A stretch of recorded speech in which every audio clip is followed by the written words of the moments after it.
Hello students, good morning. आज हम पढ़ेंगे हिंदी व्याकरण का पार्ट 10 क्रिया और काल, वर्ब एंड टेंस। ओके, अब इस चित्र के अनुसार हम इन्हें पढ़ेंगे, समझेंगे और इन पे विचार करेंगे। ठीक है, जैसे दिया है, तान्या पत्र लिखती है, विकास पुस्तक पढ़ता है, घोड़ा दौड़ता है, मोर नाचता है, कुत्ता भौंकता है और बच्चा खेलता है। अब यहाँ पर दिया है, ऊपर के वाक्यों में लिखती है, पढ़ता है, दौड़ता है, नाचता है, भौंकता है, खेलता है क्रिया है, क्योंकि इनसे किसी कार्य के करने या होने का बोध हो रहा है। ठीक है, अब यहाँ पर क्रिया की परिभाषा दी हुई है। जिस शब्द से किसी कार्य के करने या होने का बोध हो उसे क्रिया कहते हैं। जैसे घोड़ा दौड़ता है, मोर नाचता है। ठीक, तो यहाँ देखेंगे कि यहाँ पर कौन सी क्रिया हो रही है। तन्या पत्र लिखती है, तो यहाँ पर लिखने की क्रिया हो रही है। ठीक है, विकास पुस्तक पढ़ता है, तो यहाँ कौन सी क्रिया हो रही है, पढ़ता है। ठीक है, पुस्तक पढ़ता है। घोड़ा दौड़ता है, यहाँ पर भी वही क्रिया हो रही है। घोड़ा क्या कर रहा है, दौड़ रहा है। मोर क्या कर रहा है, नाचता है। कुत्ता क्या कर रहा है, क्या करता है, भौंकता है। ठीक है, और बच्चा क्या करता है, खेलता है। तो वही उसी प्रकार से यहाँ पर परिभाषित किया गया है क्रिया को या वर्ब को, जिस शब्द से किसी कार्य के करने या होने का बोध हो, है ना, जिस शब्द से किसी कार्य के करने या होने का बोध हो उसे क्रिया कहते हैं। जैसे घोड़ा दौड़ता है, मोर नाचता है। ठीक है, आइए हम देखेंगे क्रिया के भेद। क्रिया मुख्य रूप से दो प्रकार की होती है।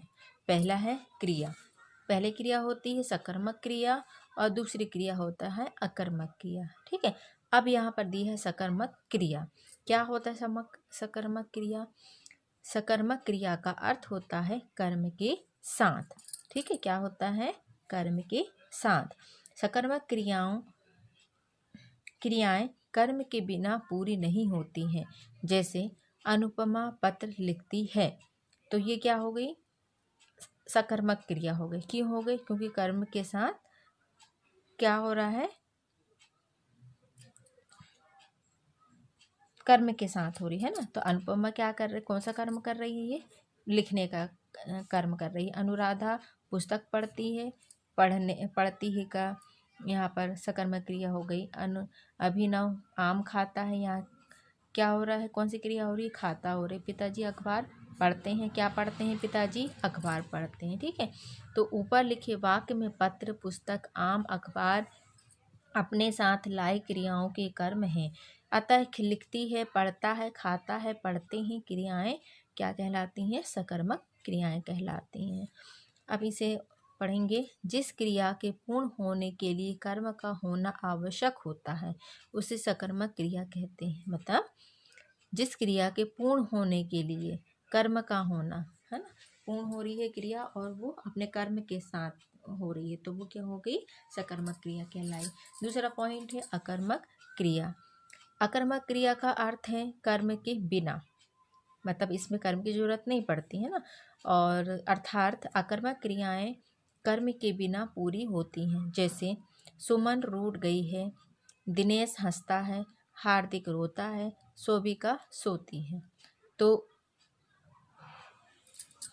इसमें ये क्या है, अपने अकर्मक क्रिया है। यहाँ पर क्रिया नहीं हो रही है ना, कि द्वारा लिखती है, नहीं हो रहा है ना। तो यहाँ पर क्या हो रहा है, सुमन रूठ गई, दिनेश हंसता है, हार्दिक रोता है, शोभिक सोती है। ऊपर लिखे वाक्यों में रूठ गई, हंसता है, रोता है, सोती है क्रियाओं के कोई कर्म नहीं है। बिना कर्म के ये क्रियाएं अकर्मक हैं। जिस प्रक्रिया के पूर्ण होने के लिए कर्म का होना आवश्यक नहीं होता उसे अकर्मक क्रिया कहते हैं। साफ है।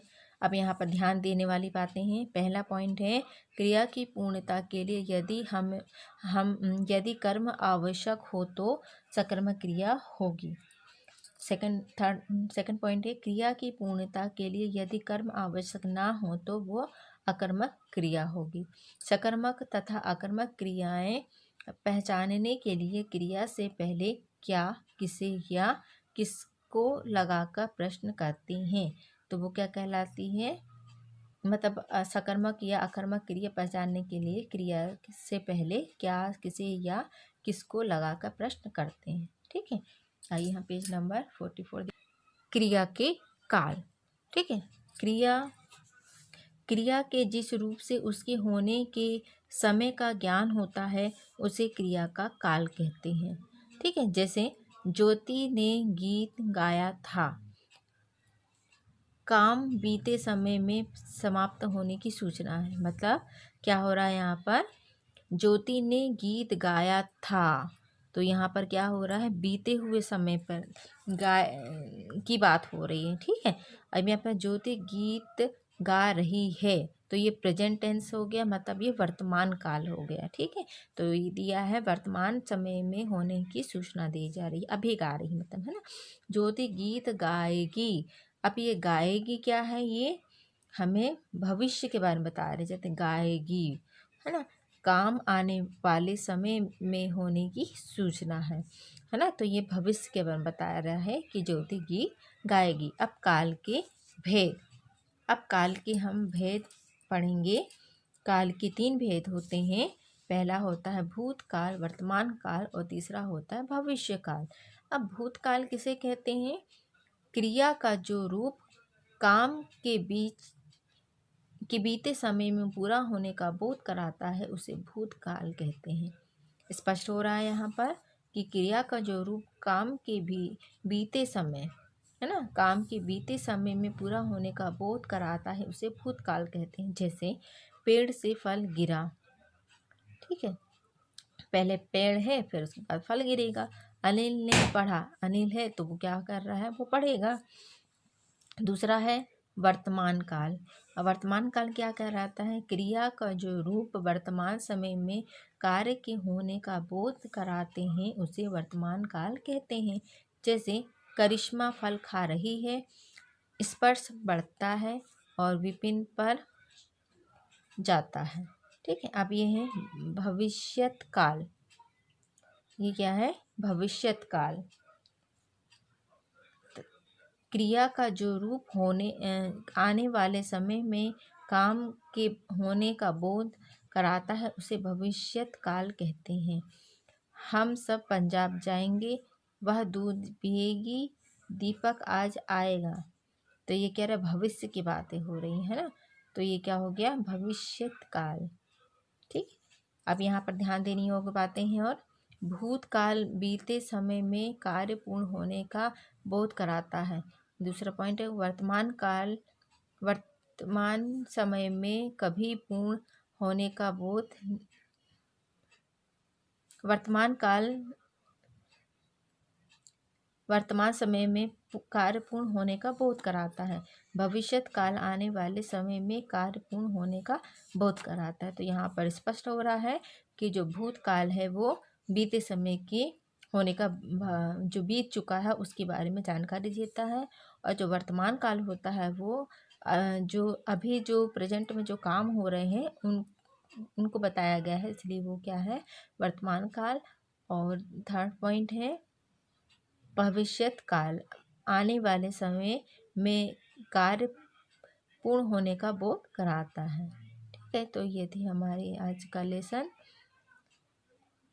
क्रिया और काल। तो आप इसे रीड करेंगे और इन क्वेश्चनों को करने का प्रयास करेंगे। ओके, ये आपका होमवर्क है। Okay, bye bye students.